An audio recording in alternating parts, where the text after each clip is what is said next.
ஹரே கிருஷ்ணா. தெய்வத்திரு ஆசபக்தி வேதாந்த சுவாமி ஸ்ரீல பிரபுபாதர் விரிவான பொருளுரைகளுடன் அருளிய ஸ்ரீமத் பாகவதம் காண்டம் 3 பகுதி 1 பராமரிப்பு அத்தியாயம் 12 குமாரர்கள் மற்றும் பல்லோரின் படைப்பு. பதம் 34. கதாச்சித் தியாயத ஷஷ்டுர்வேதா ஆசம்ஸ் சதுர்முகாத் கதம் சஷ்யாமி அகம் லோகான் சமவேதான் யதா புரா. முன்னொரு காலத்தில் பிரம்மதேவர் கடந்த கல்பத்தில் இருந்த உலகங்களைப் போன்று எவ்வாறு உலகங்களை படைப்பது என்று ஆழ்ந்து சிந்தித்து கொண்டிருந்த பொழுது பல்வேறு ஞானங்களையுடைய 4 வேதங்களும் அவரது 4 வாய்களிலிருந்தும் வெளிப்பட்டன. பொருளுரை: நெருப்பு எல்லாவற்றையும் எவற்றையும் விழுங்கினாலும் அது மாசு அடைவதில்லை.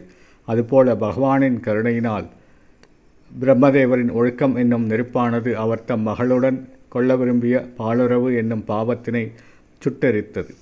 அனைத்து ஞானங்களுக்கும் வேதங்களே ஆதாரமாகும் பிரம்மதேவர் மீண்டும் உலகை படைப்பதற்காக சிந்தித்து கொண்டிருந்த பொழுது முழுமுதற் கடவுளால் அவருக்கு வேதங்கள் அருளப்பட்டது.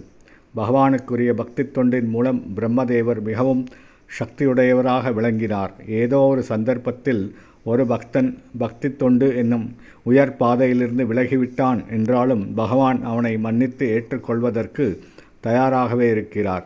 ஸ்ரீமத் பாகவதமும் இதனை உறுதி செய்கிறது. எந்த ஒரு பக்தன் பகவானின் தாமரை திருவடிகளிலிருந்து 100 விழுக்காடு உன்னத அன்பு தொண்டில் ஈடுபட்டிருக்கிறானோ அவன் முழுமுதற் கடவுளான ஹரிக்கு மிகவும் அன்புக்குடையவன் ஆகிறான். மேலும் பகவான் பக்தனின் இதயத்தில் அமர்ந்து அவன் சந்தர்ப்ப வசத்தினால் செய்த தீவினை பாவங்கள் அனைத்தையும் மன்னித்தருள்கிறார்.